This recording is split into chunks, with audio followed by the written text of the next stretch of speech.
আসসালামু আলাইকুম রহমতুল্লাহি ওয়া বারাকাতুহু। বিসমিল্লাহ আলহামদুলিল্লাহি রাব্বিল আলামিন ওয়াল আকিবাতুল মুত্তাকিন ওয়াসসালাতু ওয়াসসালামু আলা রাসূলিল কারীম আম্মা বাদ। আউযু বিল্লাহি মিনাশ শাইতানির রাজীম। কুল সিরু ফিল আরদি ফানজুরু কাইফা কানা আকিবাতুল মুজরিমিন।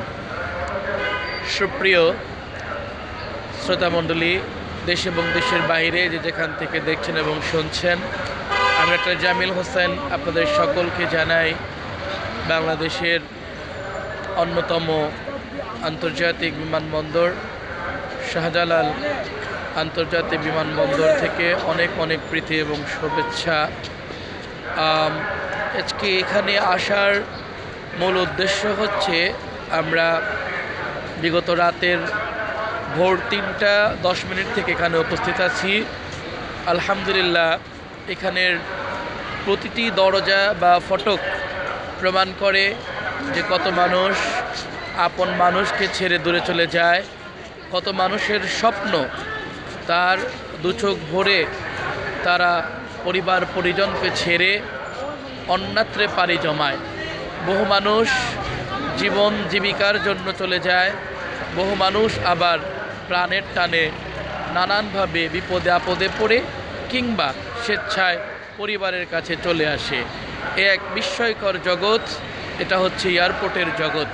তো যাই হোক, আলহামদুলিল্লাহ, আমরা কোনো রকমের মনক্ষুণ্ণ কথা আপনাদের সম্মুখে তুলে ধরতে চাইনি।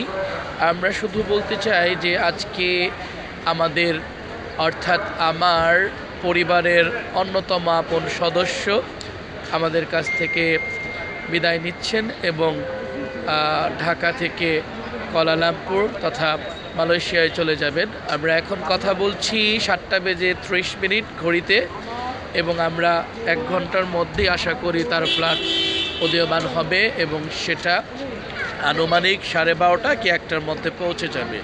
তো যে কথাগুলো আমরা বললাম, আমরা আশা করব যে আমরা যখন এখান থেকে বিদায় দেব, এবং এই মন মানসিকতা যেন থাকে পৃথিবীর যে প্রান্তেই যায় না কেন, আমাদের যে ঈমান, আমাদের যে দ্বীন, সেটা যেন সর্বাগ্রে থাকে। আমরা কাজ করব, কর্ম করব এবং উপার্জন করব পরিবার পরিজনের জন্য। সবসময় আমাদের মাথায় এটা থাকবে যে আমাদের উপরে একজন রয়েছেন। আমরা অ্যাজ এ মুসলিম আমাদের জবাবদিহিতা রয়েছে। আমরা যেন ইনসাফ করি নিজের সাথে সকল ক্ষেত্রে। পারিপার্শ্বিকতার কারণে বিশেষ করে যেগুলো অন ইসলামিক কান্ট্রি বা বিশেষ করে পশ্চিমা বিশ্ব, ইউরোপ, আমেরিকার, সেটার হিসাবগুলো আপনারা জানেন, যেখানে আজানের ধ্বনিও শোনা খুবই দুষ্কর।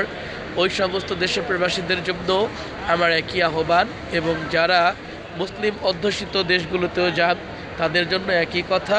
আপনারা হয়তো অনেক সময় অনেক জায়গায় যেখানে জব করবেন, অনেক অমুসলিম ফ্যাক্টরি থাকে, অমুসলিম দোকান থাকবে, কলকারখানা থাকবে, সেখানে অন্তত পক্ষে আমাদের ঈমানটা যেন বেঁচে থাকে, আমাদের যে হালাল হারামের যে বিষয়গুলো থাকে সেগুলো যেন ঠিক থাকে, সেই প্রত্যাশা, সেই প্রত্যয় ব্যক্ত করছি।